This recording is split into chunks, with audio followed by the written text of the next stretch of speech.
Hey everyone, welcome back to iPolitics' signature podcast, No Talking Points. I'm Marco Vigliotti, the editor-in-chief of iPolitics. I'm joined today by my two colleagues, Aya Dufour, our major projects reporter, and our other reporter, Davis Legree. I'm also joined by Ryan Adam of Wellington Dupont and Marion Nader of Nexus Strategy Consulting. Thank you all for joining us today. We have, as always, a very busy agenda to get through, but I think topic number one, judging by the activity on the Hill, has to be the kind of lingering fallout from the pipeline deal or the Alberta MOU. We know Stephen Guilbeault is continuing to cause some controversy with his remarks that the deal put forward is going to really undercut or undermine this government's abilities to get to its emissions targets. Ryan, I'll start with you since you have the kind of finger on the pulse when it comes to all things Alberta. Here we are, still talking about this MOU. We still don't have a proponent. We still really don't have a path. Are we just talking about this because we're in a bit of a political vacuum right now, or is this actually still creating these kind of political consequences, a week or two after it was announced? I mean, I think at the end of the day, both governments, the Canadian government and the Alberta government, should be given some credit for their courage. These are not normal political relationships, and a conservative government in Edmonton and a federal liberal government in Ottawa. That being said, it's if this is how it was intended to go, I'd be wondering what they would think it would look like if it was going poorly. I mean, you've got no proponent, no coastal First Nations support. You've got the premier being booed at her own convention. You've lost a cabinet minister. Caucus is all over the place. So, it's going great so far. But I do think that leadership requires keeping your eye on the larger prize in a lot of ways. And I think when it comes to national unity reasons, when it comes to Canada-US relations, when it comes to Canada's, independence and sovereignty over developing its own natural resources, another pipeline in some way, shape, or form makes sense. I do think that it's put poor Premier Eby in a bit of a blender, and it's put the Conservatives, who've been wrong-footed by a new prime minister that's basically co-opted a lot of their policies, in a very difficult spot. So on the MOU itself, I think more to be learned and to see how it truly develops. But for now, I think it's just, if you'll permit the analogy, it's just a political lightning rod or a political Christmas tree, and everyone's hanging their ornament on it right now. Conservatives are hanging their ornaments on it, pipeline safety, First Nations, environmentalists, premiers, everyone's just hanging their grievance with Ottawa on this thing right now, and it's all boiling pretty quickly. But do I expect it to be the number one thing we're talking about once everybody takes a break for Christmas and comes back in the new year? Maybe a little bit, but for now, it's certainly the hottest topic in Ottawa. And Marion, you also have that experience in Alberta. To Ryan's point, this is something that's going to attract attention from across the political divide, but specifically in Alberta. If you're Danielle Smith, how are you kind of reading the room there? Are you thinking, okay, look, the Carney government, we got what we wanted from them. They're taking a lot of flack. Like, is she in the clear here, or is she facing a lot of risk from agreeing to saddle up with Ottawa to come together on this deal? It's interesting. I mean, I agree with Ryan. I mean, the whole thing is a hot mess. So I think what Danielle Smith was trying to do was trying to, score some points to say that she would get, the pipeline, or at least look like she's getting the pipeline going, scoring some political points there, gaining some momentum, possibly calling an early election. While I think Carney was trying to do was score some points and saying, look, I'm moving, the country forward. I'm going to score some political points.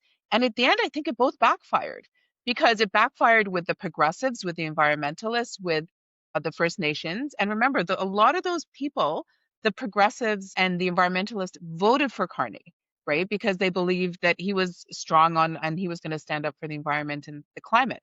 But what he also did politically in terms of votes is that now he's ticked off BC and Quebec, right? You can't make those votes up as a liberal in Alberta, right? Thinking you're all of a sudden going to, sweep Alberta and it's going to turn from blue to red.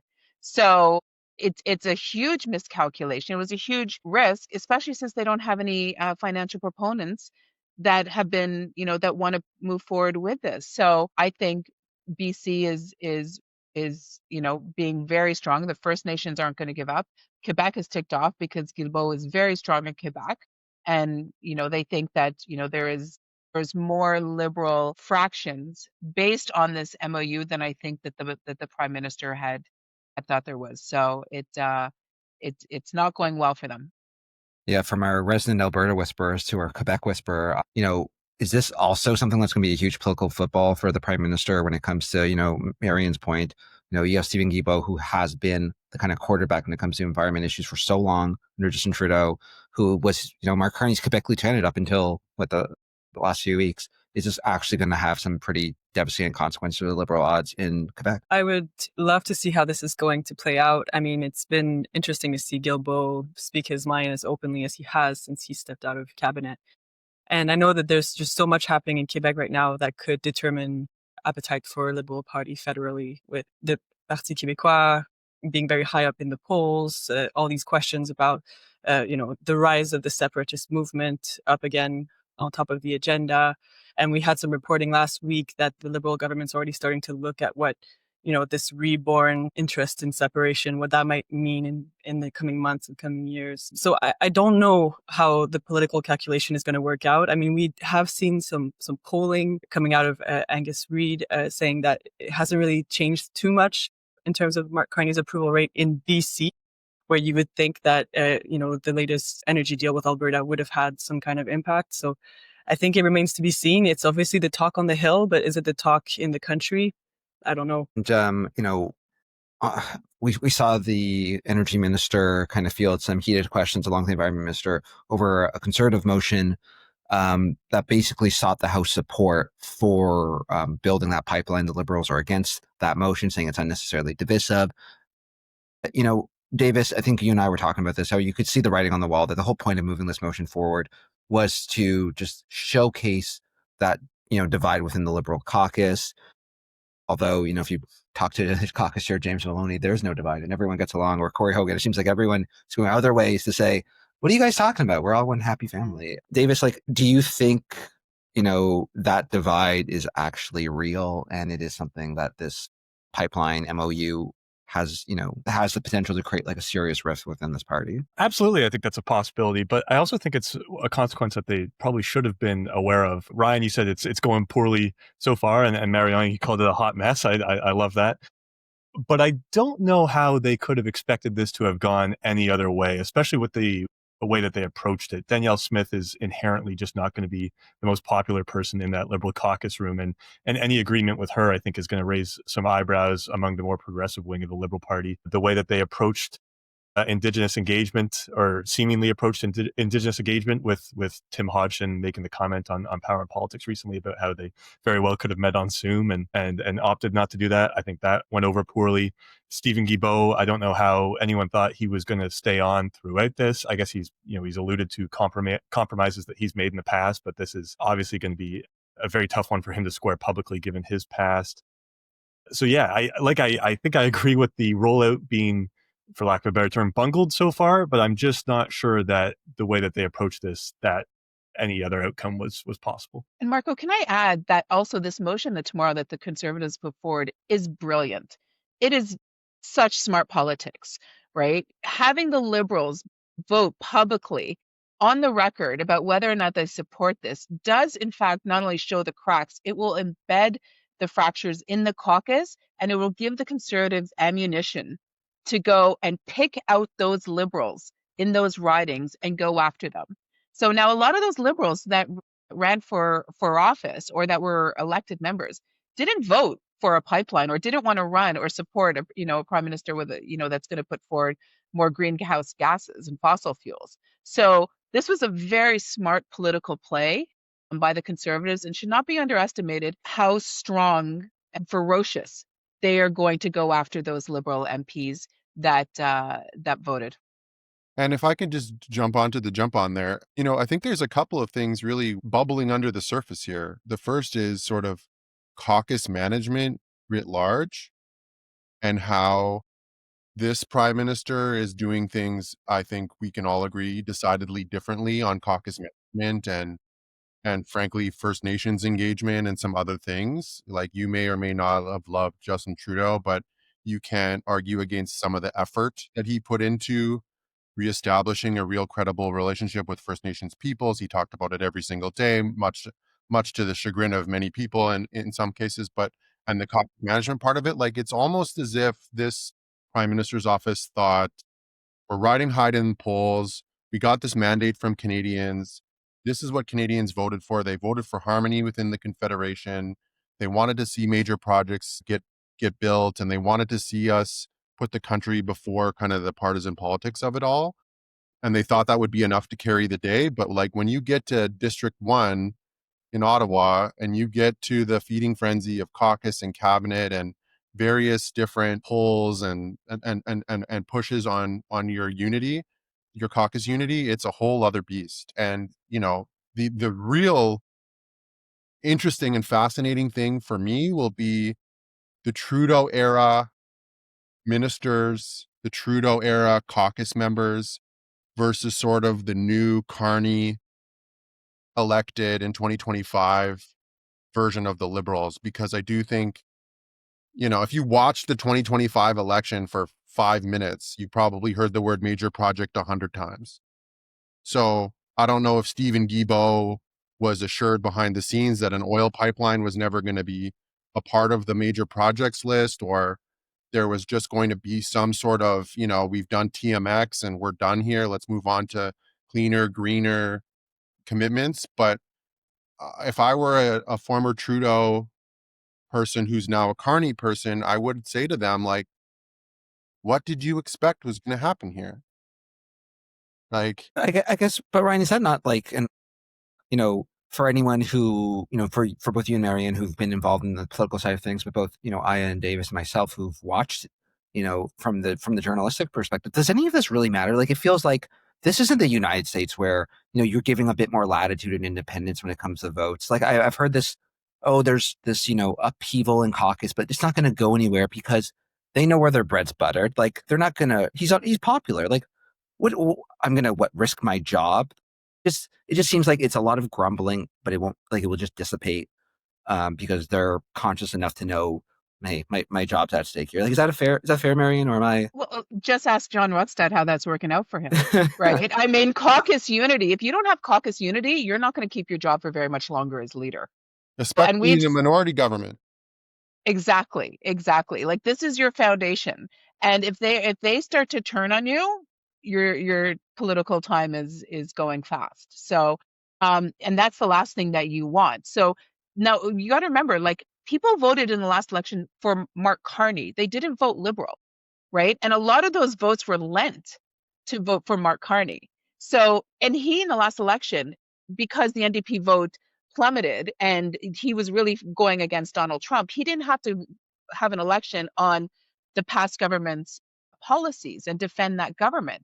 But in this election, in the next one, he will have to defend his government's policies, which is going to be very different. So you can't come in and say, yeah, I'm the smartest guy in the room and make all the decisions and realize that those are not very popular decisions and be like, oh, it's okay, I've got it.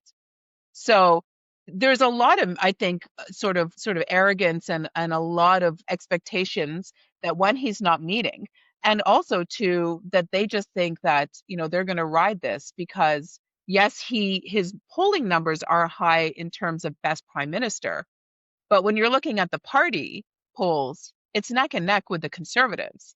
So this is not a fait accompli that it's gonna, he's gonna ride into a majority government in the next election, because I think a lot of voters, especially the progressives, have buyer's remorse. And I will just say, like, it is an absolute gift to the New Democrats right now because they are basically on death's door. Like, let's just be honest, like whether it was their fault or others or not their fault, they got completely elbowed out of the last election because of Donald Trump. It was basically, who do you think is best to negotiate with Donald Trump type of an election, while you've got this guy on the other side of the fence just yelling about 51st state and all of this sort of stuff. So I don't think there was a ton of oxygen for the New Democrats to really make their point. And I do think now that they have this topic to kind of wedge the Liberals on, it's going to be a huge opportunity for them, specifically in Quebec, specifically in BC. I think younger voters who are more climate focused, all of that all of those voters now are much more receptive to an intervention from the New Democrats or a persuasion effort from the New Democrats. Like the Liberal vote, nobody talks about this in Ottawa, but the Liberal vote started off young, progressive, change, all of that in 2015. And slowly over time, it has migrated older towards boomers, towards kind of like elder Canadians, if you'll permit the term, and those young people who either are trying to buy a house or believe in climate or are interested in the geopolitics of it all, vis-a-vis Palestine, Israel, all of that sort of stuff. They've largely been left behind. And so I think that's a huge voting block for both the Greens and the NDP, and probably the Bloc in Quebec and other places to chew off from a Liberal coalition that I think Marion described it eloquently, like was kind of loosely held together, not really around the Liberal brand even in the 2025 election. Yeah. And sorry, if I could just add to that, is that also because Carney has moved the party so far to the right of center, I mean, he is essentially a progressive conservative prime minister under a Liberal banner, which is huge opportunity for the New Democrats and progressives, on anything left of center to one, have the, come to Jesus moment saying, yeah, buyer's remorse, we shouldn't have voted Liberal, but two, realizing this is not the party or the brand that is going to stand up for you, stand for workers, stand up for the environment, healthcare, and all these things that matter to you. So, and I think that's an opportunity. So I guess going back, Marco, to your first point, does this rumbling matter? People aren't going to talk about it over the Christmas dinner table, but it matters because it permeates from the inside. It's going to overflow, and then it's the aftermath that's going to matter. Can I put a question to you guys? Was the signing and the release of this MOU, did it mark the end of Mark Carney's honeymoon? And I don't mean that from the sense of polling. Obviously, personally, he's still doing very well in the polls. But to your point, Ryan, kind of in an election campaign, especially when you're kind of a politically unknown, Mark Carney as an individual wasn't an unknown, but still a political neophyte, you can kind of be all things to all people, especially when you have Trump as this big domineering factor to run against. And he's kind of been able to strike that balance over the last few months. But now we're getting to this point where he can't be all things to all people anymore. He has to start making those tough decisions, picking sides. He makes this agreement with Alberta and immediately pisses off BC and Quebec. I don't know if there's a way to approach that where you can make everyone happy, but I just felt that this agreement might signal the start of whether it is borne out in polling remains to be seen. But you start making maybe not necessarily political enemies, but people who are no longer on your side. Maybe they'll still be on his side so long as he's popular, but when it starts to go downhill, will they still be there? It's a fascinating question. To me, it depends on a few things. One is he, in the mind of voters, properly conveying the mood of the country? If the country is not as receptive to sort of the kind of 5% issue over here or the 5% issue over here, and why they want a prime minister that's sort of laser focused on the middle of the bell curve, which is jobs, economy, affordability, et cetera, et cetera. If he continues to echo that a talking point and the polling bears out that that's what most of the country wants, then I would say the honeymoon continues a little bit longer. But he is burning through political capital at an alarming rate. Like, I'm not talking Scrooge McDuck throwing money straight into the fireplace, but like when it comes to his caucus and it comes to the goodwill of folks who were there for the Trudeau years and are sticking around to see the Carney years, it is going south fast. And when it starts going south fast, it can plummet quickly. That being said, again, I go back to who is voting Liberal right now. If it is a wrap a Canadian flag around you moment and the ballot question in the next election, which will probably be before Donald Trump leaves office, continues to be who's best to deal with the US and the changing nature of our economy, then I think some of this as a vote mover drops. But Mark Carney, he is treading a very fine line, and I'm not prepared to say the honeymoon is over, but we're definitely back from Barbados, and it's time to take out the garbage and pay the bills and shovel the walk a little bit. Yeah, no, I agree with that, and I think also the issue is the rollback of the environmental protections, in the MOU. So what did he give up, right? And the direction that he's taking. There is some polling that is saying that people actually do want a pipeline.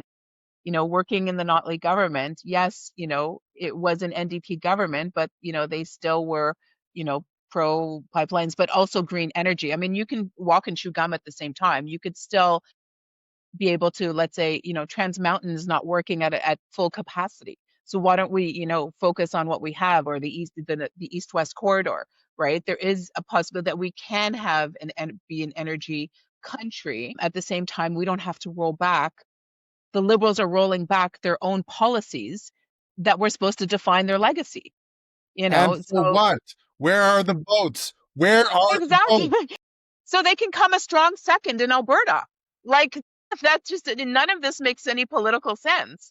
So, I mean, to answer your question, I think yes, but it's just also like he is going to have to defend his policies in the next election. And I think that's going to be a point of reckoning. Sorry, could you not make the argument, though, a lot of the reasons why Carney's popularity the Liberal Party's popularity is lagging behind Mr. Carney is because they're saddled with the baggage of the Trudeau years and everything we talk about that Carney is rolling back. Like, if it was so popular, why was Justin Trudeau polling at 19%? And maybe some of these issues that people have are the astronomical cost of housing, concerns around healthcare, concerns around immigration, like all things that he has, with the exception of healthcare, things he's kind of signaled he's going to take action on. It's not fair to say, look, and I don't want to be this simplistic about it, but like, if you guys loved all that green stuff we were doing, why did you hate Justin Trudeau so much? Well, I didn't vote for him, so don't look at me. Yeah. How much time do we have? This is on you, Ryan. I'm aware. I'm good. This is like therapy now. Listen, I am of the belief that Mark Carney won the last election for a few reasons. One, primarily, was Donald Trump. Two, obviously, the resurgence of the Liberal brand kind of started when even former Prime Minister Trudeau started taking on Trump, followed by his resignation, all of that. Then at some point during an election campaign, because I, as a campaign person, believe campaigns matter, people finally looked past the never-ending Pierre Poilievre, happy family, happy life, happy wife ads, and looked at the guy's behavior and thought, oof, this is in some cases quite harsh. It's a little harsher than I am as a Canadian. It's a little off. It's a little more cynical of a worldview than I may participate in. So to me, like, I think in that order is why we got Mark Carney. One, Trump. Two, not Trudeau. And then I think Poilievre quite cataclysmically fumbled the bag here a little bit in some ways. That being said, I don't see any of that as a hugely ringing endorsement of Mark Carney's resume and his way of running a government. Like, I do think that there's going to need to be a recalibration by the Carney PMO over the Christmas break to think about, how do we bring others along with us? Like, what are we going to share with Progressive Caucus to keep them happy with what the Liberal government is doing here? What are we going to do with some of these other constituencies, whether they be regional or policy drivers or et cetera, to kind of keep everybody in the house here? Because, you can't govern like you have a majority if you don't have a majority. And as a result, then caucus management becomes king. And I think for now, they're learning a lot of hard lessons on caucus management. So are we looking at a splintering right away? No, but it's cracking a bit. It's cracking. And I think, though, too, as long as Donald Trump is in the picture, he can govern like he has a majority. Because for those voters who swelled over to voted Liberal because to stop the Conservatives, as long as Pierre Poilievre still keeps going on his, his blue, Trump blueprint, rant, as well as, Trump being as erratic as he normally is, there is that. Will he get a majority? No, I don't think he'll. A lot of those votes, and especially NDP, I think ridings will go back orange, but I still think it'll be likely, it won't be such a shoo-in that I think they are. And I don't think that they care, Ryan. I don't think they care about caucus management or anything like that. So I would love to disagree with you, but instead I'm going to sit here silently. Just like a good Liberal MP. Good backbench Liberal MP. Sorry, excuse me. No, but listen, you're not wrong. Like, Marion, I am not getting any indication that they do care, to be honest. And to Davis's point around sort of not to completely pivot off topic here, but around the First Nations piece of it too, it's sort of like there's some deeply sensitive differences in the country. There's some deeply sensitive rights that others besides the center have that need to be considered here. And I don't think the bulldozer approach gets you where you want to get to down the line. So Something Aya a has little pause and mentioned, reflect there. something Aya and I have been talking about a lot was this fact that when it comes to, Indigenous consultations, it's not something that you can treat like, a dissenting view in Not caucus. It another is something that stakeholder, comes exactly. No, rights holder. And it's a government. And we just got back from, a press conference with the energy minister. Aya, what's your read? Do you think, it's sunk into this government that you can't treat, you have to understand the importance of that relationship in a way that Justin Trudeau made explicitly clear, calling it Canada's most important relationship? I mean, listen, if you're the person in charge of major projects, you need a PhD in First Nations relationships and free, prior, and informed consent. This is not a boardroom at Goldman Sachs where you can just sort of wave your pen and the market moves and you wave your pen and the company moves. Like, having done this on TMX, your job as the government is to try to create an ecosystem of regulatory fairness and try to produce legally defensible decisions. It is not going to be unanimous, but before you get to the really hard conversations with those 3 or 4 nations that definitely are no matter what, no matter when, there's a lot of very reasonable conversations that can be had where you can explain the benefits of these projects to these communities and potentially turn someone from a maybe to a yes. We see it all the time. It doesn't make the front page of the Globe and Mail, and it doesn't, cause protests or things like that, but it's happening in boardrooms all over Canada right now where major project proponents are sitting with First Nations leadership, listening to their concerns, understanding their concerns, making accommodations for their concerns, and leaving there in a better path. And I just find that Minister Hodgson's comment on power and politics, no. Yeah. It wouldn't work on your friend. It wouldn't work on your wife. It wouldn't work on a stakeholder. You definitely don't want to take that approach to a rights holder because they have every legal lever to stop every project if you get it wrong.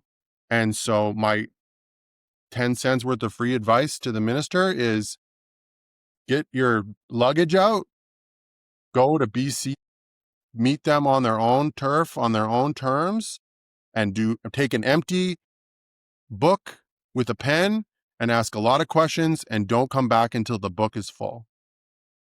Like, do not try to dictate terms with these communities. It will go very badly. And they should know that. I mean, again, like, how long is it?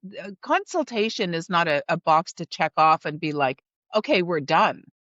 And so, and when the new minister came in and says, well, the work starts today, just shows you, well, why wasn't the work done before? It just shows that the work wasn't being done before, and this is the consultation should be the center really of what you're doing in a very contentious project, right? Day one. On day one. It's part of the process. It doesn't come after, it shapes the project. So, and it doesn't come after. Again, this is part of the hot mess. It's just like they went in assuming that this was just going to be, an easy job and we'll sign the MOU and everyone's going to love it because it's under, national significance. But that doesn't mean you get to trample constitutional rights and obligations because it's under national importance. So again, it just comes with this arrogance, and just thinking that they can just come in and do whatever they want and there's no repercussions. There will be big repercussions. I mean, is it arrogance or is it naivete? I think it's arrogance. I hope you're It's wrong. definitely watching them like having a crash course in the span of like the last couple of weeks and just seeing Prime Minister Mark Carney at the Assembly of First Nations last week. The tone so conciliatory, so almost apologetic, and making that commitment to go and meet the coastal First Nations in person. I know Minister Hodgson was supposed to speak during the assembly and then he was pulled off the agenda, and then his office says that it wasn't their fault, but the Assembly of First Nations is saying it wasn't us either. So it's not clear why he was removed from the agenda, but definitely some relationship rebuilding work needs to happen there. And it's one of the things we wanted to ask Minister Hodgson today in a press conference is, is that trip booked? How long will you be there? And, is it going to be a substantive conversation and engagement? You need to be there. They've been trying to meet you for months. That's for sure. And didn't we learn this lesson during C5? Like, have we not? But they did the same thing, didn't they, Ryan? They had that Indigenous economic summit after the fact. It's like, why do you guys keep doing this? They're empty mea culpas. Fair. But I was going to ask Aya, I was like... Once is a mistake, but twice is a pattern, right? Right, So exactly. To me, it's sort of like, look, you've got plenty of examples. You've got Coastal GasLink, where there was huge protests. You've got TMX. You've got, all kinds of major projects all over the country where First Nations opposition has played a major part in sort of the legal piece and the timeline piece and so on and so forth. Like, to me, it's just like so tired in 2025 that we're still learning like basic relationship building and basic legal understanding. Like, I'm sorry, federal government, you just don't have a magic wand to kind of just whisk people out of the way. You've got to do the work properly to produce a legally defensible decision. And that does not mean cutting corners with First Nations. I'm sorry.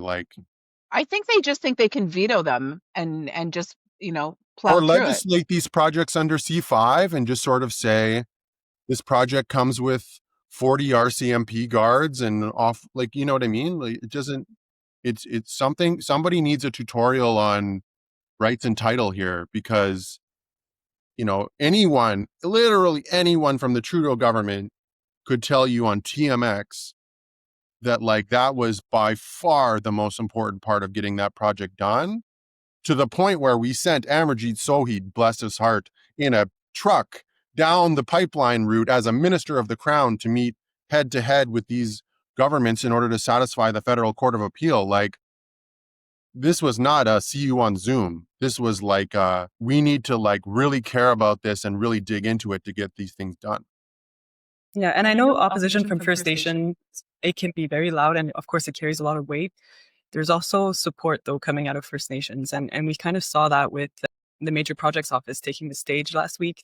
Made a short, few remarks to the crowd and then said, we don't have time for questions, but come meet me on the side and we'll talk about major projects. So I did go over there just to see which chiefs are going to come and talk to the Major Projects Office and what kind of tone are they going to have. And by and large, a lot of the chiefs that did show up to have that conversation with the Major Projects Office spokesperson were there to say hi to him because they know him from his time at Trans Mountain. They wanted to thank him because he's been dealing with contractors, helping things move along with the benefits agreements, and they have sort of a good impression of him.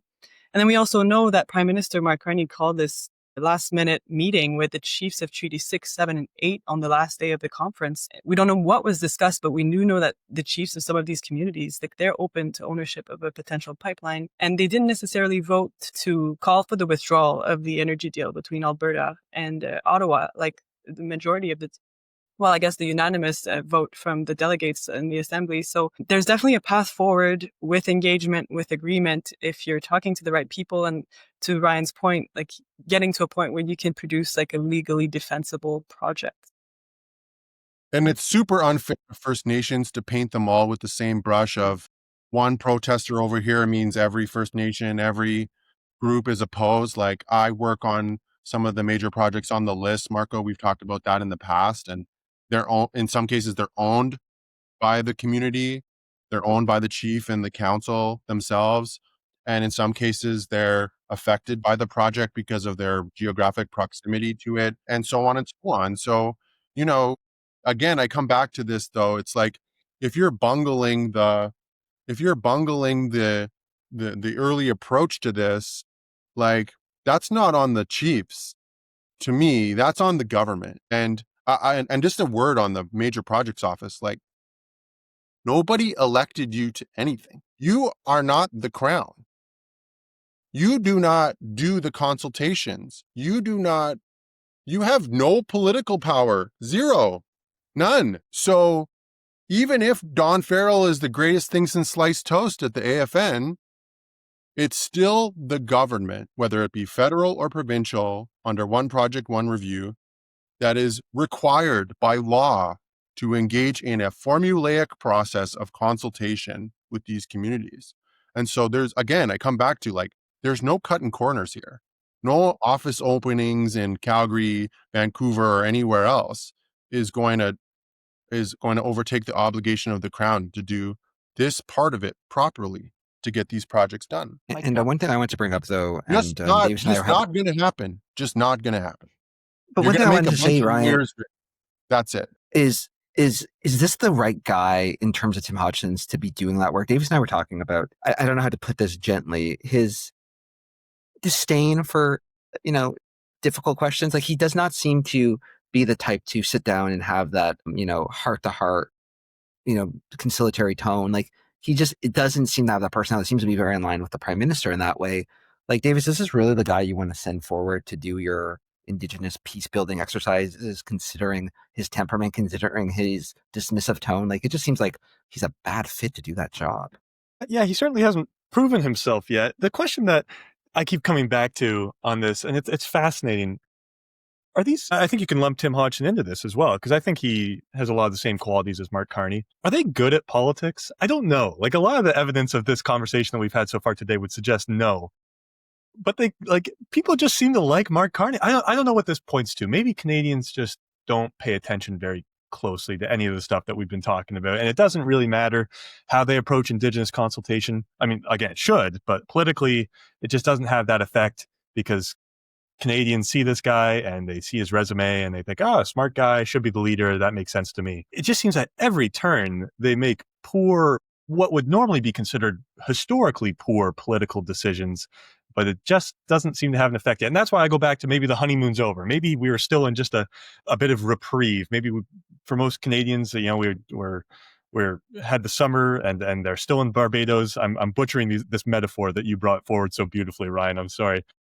And it just remains to be seen, will these poor political decisions that keep stacking up and stacking up and stacking up, and maybe they don't end up being poor. Maybe he's playing 4D chess and he's a genius and everything will turn out all hunky-dory. But it just seems like this has to catch up to them at some point. And I think Mr. Hodgson and the now infamous Zoom comment just kind of epitomizes all of that. It's interesting. I think Canadians, they didn't want a politician to run. They wanted, they wanted someone who had a really strong resume, very impressive, and to be like, yeah, we want that guy to run a government because we don't just want another, cookie cutter, prime minister.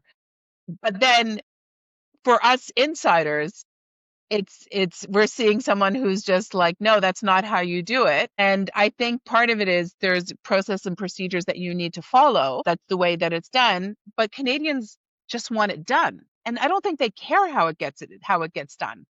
So they're like, just fix it. So there's this interesting kind of battle between, because right now in the world of politics, especially in the US and Trump, is that the rules don't matter anymore. Nothing matters. So whether that's good or bad, who knows? So do you need to consult? Maybe not. Just ram it through, get it done, and it'll be over with.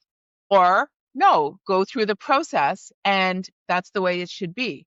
We're living in a really interesting time in politics, especially I think since Trump, is that, nothing matters. No one's accountable for anything.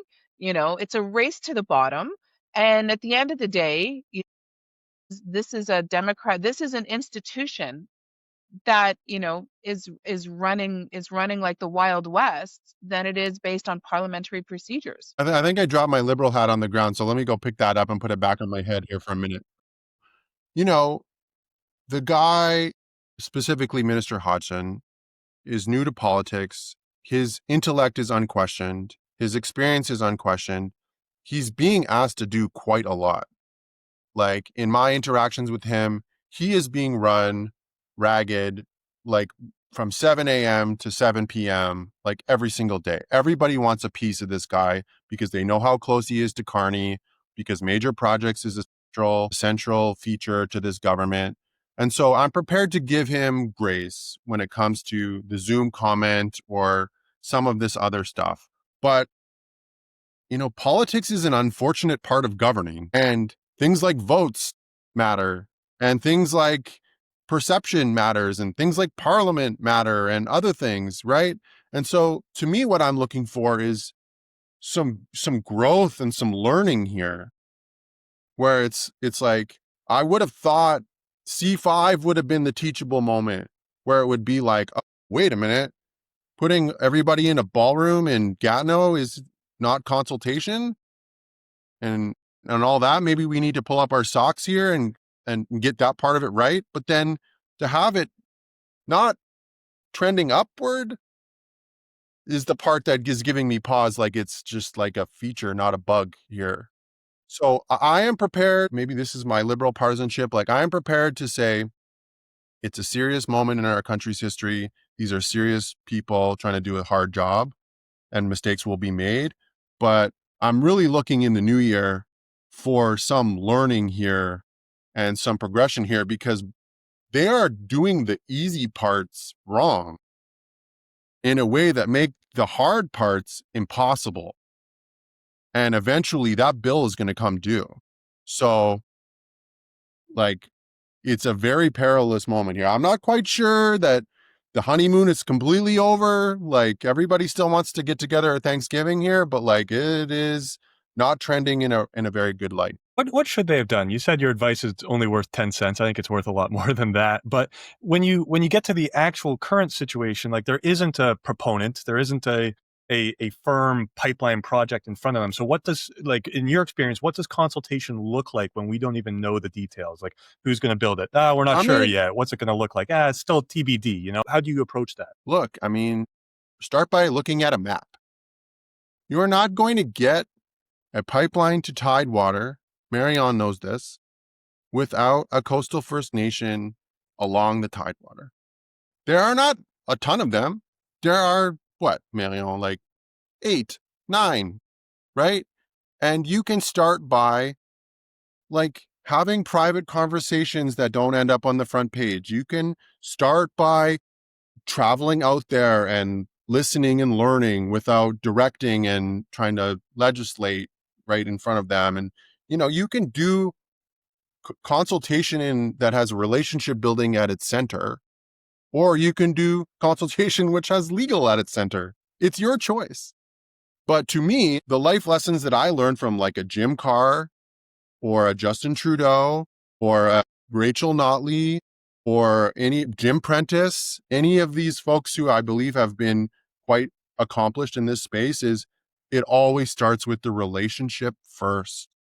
And it more often starts with listening first before dictating. And so for me, just to get back to your point, Davis, like, start by proactively reaching out and building relationships and coalitions before you just pop this MOU out of a can and leave poor Premier Eby left in the blender and the coastal First Nations wondering whether they're a part of this or not. Like, just go slowly and methodically along the pipeline route. Take your finger, go from Edmonton to the West Coast. And if you bump into a First Nation along that path, give them a call, build the relationships, because if you don't, you know, it's going to be the way it is on this trip to BC in January. Like, you're going to start from a relationship deficit before you even sit down. Yeah. And David, I think, like, Ryan is, I laugh because this is 101. This is like the basics. When you're doing any type of policy, you're going to make an announcement. You get your stakeholders on side and you be like, okay, who are we going to take off? Or there was no mitigation. There was no Oppo research. Or maybe, again, they didn't care. But this is what you do. You're going to make an announcement. You know, you're going to, take off, stakeholder A, B, and C. You proactively go to get them on side before you make the announcement, or else you're going to know they're going to make a lot of noise.